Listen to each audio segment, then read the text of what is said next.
first part of the review, the entire first page was graphing lines. You had to recognize the different forms. So if you take a look right here in the first example, I have two variables. I have y and x. It turns out that this matches exactly to y equals mx plus b form. To graph a line in this form, first we come down and we look at the b value, which happens to be 3. On the y-axis, I plot the 3. Putting my pencil on that dot, I then use the slope, which is the number in front of x, and I will count up 3 units over 4 and put a second dot. Since this is an equal sign, when I go to graph, I just connect the two with a straight line. In the next example, again, I have two variables, so I want to model using y equals mx plus b. If I take this equation that I was given, use all of my correct place fillers, I generate this new equation. The coefficient in front of x is 1, and plus a 0 doesn't change the value of the original. The number on the end plus 0 is my y-intercept, so I graph that on the y-axis at 0. Up 1 over 1 is my slope, which gives me the second point. I then connect to draw my line. In number 3, as soon as I read this, I should see that, wait a sec, there's only one variable. That indicates I need to use the VUX acronym, meaning vertical line, undefined slope, x equals form. I go on my x-axis, which is here, put a dot at -2. The general rule is one variable, one dot. V means vertical, so then I draw on a vertical line.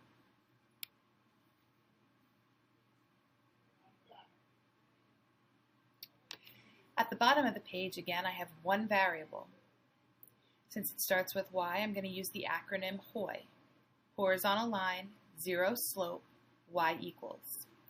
I go on the y-axis to 1 and I plot one dot. Again, one variable, one point. I then draw in my horizontal line. In number 5, I need to recognize I have two variables. In order to graph, I have to solve for y equals form. Divide everybody by 3, isolates y by itself, and again, notice I have y equals. What's left on the right parallels to y equals mx plus b form. I start at positive 4 on the y-axis, right here, this dot. I count up 1 over 1, make a second dot, connect them with a solid line. The last example may look very complicated to you. First, I need to move the x term, or the x person, to the other side, making it a positive 2x. When I look at what's left on the left, I have -1 times y. You're going to say, well, maybe there wasn't a 1 there. If there's a negative in front of y, you should write that it's a -1y. To get y by itself, I divide everybody by -1, leaves me with y is equal to -2x minus 10. There's a sign change that happens here because a positive divided by a negative is a negative. I start at -10, which is all the way at the bottom of my graph on the y-axis. From here, I'm going to use my slope and count 1, 2 units down, 1 unit over, and I make a second dot. I then connect them to draw my line.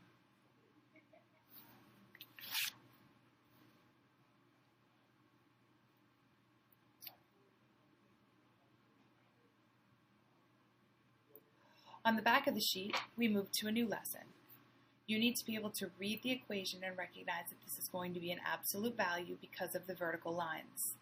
That's going to give me the V shape. I take the opposite of what's in between and the same to designate my vertex. This is my first graphing point. I then find A from out front, write it as a slope fraction. To graph, I move over 3, up 5, because this is an x comma y value. This point right here is my vertex. From this point, I count up 2 units, right 1, and then I mirror image up to left 1. I draw my solid line V. Again, I'm dealing with equal signs, so they're all solid lines.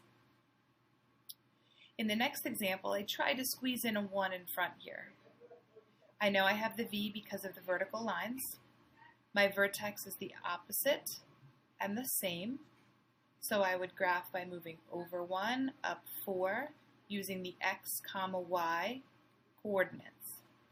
I then find my secondary green points by using the slope. Up 1 over 1, put a dot. Up 1 over 1, put a dot. Connects with your solid lines. Number 9 is going to be U-shaped. I know that because I have parentheses squared.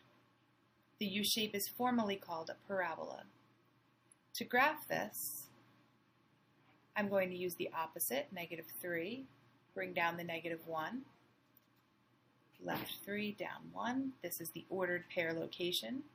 I then use my slope, which says to count up 2 from here, 1, 2, right 1, up 2, left 1 for the mirror image, and draw in my U shape. Please be careful on the test whether you draw a V or a U. Number 10 is also a vertex form of a parabola where I have a parenthesis squared. Opposite and the same tells me I moved left 4, up 2. A equals 1 over 1, so from this new vertex, up 1 over 1, up 1 over 1, this is like slope, and then I connect to draw my U's. 11 and 12, when you see these on the test, you're going to recognize them as the standard form. Notice I wrote that here and here, because there are no parentheses squared, but I do have an x squared term and an x squared term. As soon as you see that, you know you're graphing a parabola. The difference is you have to find the vertex, not by looking, but by calculating it. I will use the formula -b over 2a, where I substitute using parentheses.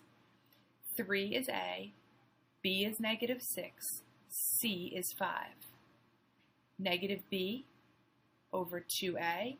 This will go into your calculator using the n over d button and all the parentheses. If you do that correctly, you should get 1. That 1 is the x of the vertex. To figure out the y of the vertex, I'm going to take this 1 number and plug it back into the original. So over here, I'm going to say 3 quantity, put a 1 inside squared, -6 times 1 plus 5. If you put that in the calculator, you get -2. Calculate the x. Calculate the y. A is the same as the A we learned before. It's 3. From here, the process is the same. Write 1 down 2. Count up 1, 2, 3 over 1. 1, 2, 3. Left 1 for the mirrored image symmetry. Draw my curve. Standard form again. A is 1. B is -4. Plug in -4 for B, plug in 1 for A, put all of this in the calculator, I get 2.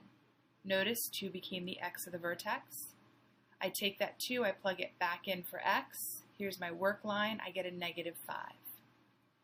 Take your vertex, over 2, down 5, make a dot, point, use your A value, up 1 over 1, up 1 over 1, draw on the U.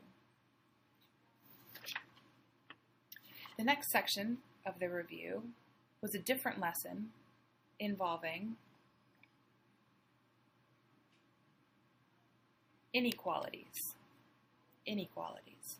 You recognize them because they're not plain old equal signs. When I read the first inequality, I should think y equals mx plus b. This is a linear inequality. So I'm going to use the -5 as my b. I'm going to count up 1 over 1 for my second dot. I then have to decide what type of line. Since it's greater than, with no equal sign underneath, that gives me a dotted line. So you come back, you dot your line in. Since this is greater than, that means the shade above. So I shaded the region above the line. In number 14, when you read this, you should recognize it's a line, but special case of Hoy. I'm going to go on the y-axis to 6, and I'm going to draw a horizontal line. The type of line is going to be solid because there's an equal sign as part of my inequality sign. I then will shade below since it's less than, shade down here. Next one. This is a V shape. I recognize it because of the vertical lines. My vertex is the opposite and the same, -3, -4 vertex, up 2 over 1, up 2 over 1. And then I can go ahead and dot my line. This is a greater than, no equal sign makes it dotted, and I'm shading inside because it's greater than. Shade on the inside. All right, at the bottom, same thing. V shape. Notice I rewrote with placeholders so I could pick my information out very easily. Opposite, the same, 0, -4. A is now negative, so I'm going to go down 1 over 1, down 1 over 1. Draw my V with a solid line because I have an equal sign. And then, since it's less, I shade outside of the V. Think of V's and U's like mouths. The inside would be the inside of the mouth. Outside is everything shaded out here. Parabola, same thing. Opposite, same. Number out front is A. Plot my vertex. Count up the other way. I've made my line dotted because I do not have an equal sign as part of less than. And I shade outside because it's less than. 18. This has a star by it. We didn't do any explicitly in the notes. However, we did graph parabolas in standard form. We used -b over 2a. We took that value for the vertex. We then took that -2 that we generated, plugged it back into the original, put it in our calculator, and got -7. This information is used to draw your parabola. Greater than or equal to tells me it's a solid line. So when I connect the 3 points, I use a solid line, and I shaded the inside.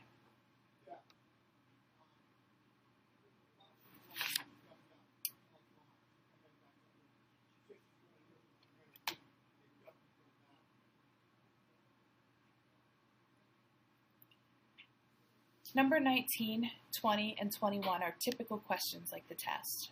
This is a section that's all mixed up that you have to recognize what type it is. Notice this is a line made up of 2 variables. I moved the x to the other side because in order to graph lines, I need y equals form. I divided both sides by 3 to isolate y, and that left me with a y equals mx plus b equation. 5 is where I start my graph. That's the y-intercept. -4/3 go down 4 over 3 gave me my second point. I connected with a solid line. The questions that were asked are, what is the y-intercept? And what is the slope? Number 20, this is going to be absolute value shape. By the symbol, I know I should have a dotted line and shade outside of the absolute value v. Opposite, the same. Right 3 up 4, down 1 over 1, down 1 over 1. Dotted lines, shade outside. The absolute value graph opens up or down. In this case, it opens down. True or false, 2, 3 is a solution point. 2, 3 is right here in orange. At first glance, you may want to say, yes, it's a solution, but it's located on a dotted line. This is not a solution. Solutions are only found on solid lines or in shaded regions. The next example was a parabola that opened up. It was made with a solid line where we shaded the inside. The vertex, opposite, the same, is down here. Up 1 over 1, up 1 over 1, make a solid line, shade inside. True or false? -2, 0 is a solution point. Right here is -2, 0. The answer is true. It's a solution because it's in the shaded region. What is the equation of the axis of symmetry? The vertex, remember up here the vertex runs at -2, -6. X is equal to -2 is what runs through the vertex that is a vertical line. Last section. Write the inequality statement for the graph shown. So if I look at this, I can get a lot of information. First of all, this is a line, which means I need y equals mx plus b thought process. Secondly, it's solid, which means my answer had better have an equal sign in the bottom. And I shaded above. That's what gives me y is greater than or equal to. I shaded above, and it's a solid line. So now I have to fill in two parts, m and b. Right here is my y-intercept, it's 0. Up 2 over 3, that's slope. The next shape is going to be absolute value. To graph absolute value, I need A, and I need the vertex. My vertex is located at -3, -4. I do my setup by looking at the fact this is a solid line. There should be an equal sign. And I made it less than because it's shaded on the outside. Y is less than or equal to A, I counted up 2 over 1. X, while the vertex is at -3, it was the opposite, so this is +3. And then down 4 should match the same. Last one is the U. It's a parabola. Notice it's a dotted line, so there's no equal sign, and it's shaded on the inside, which makes it greater than. This is your setup. Count down 1 over 1. There's your A value, -1 over 1. 0 x direction up 3 makes my vertex 0, 3. 0's opposite is 0. 3 stays 3. So either the top or the bottom are acceptable answers.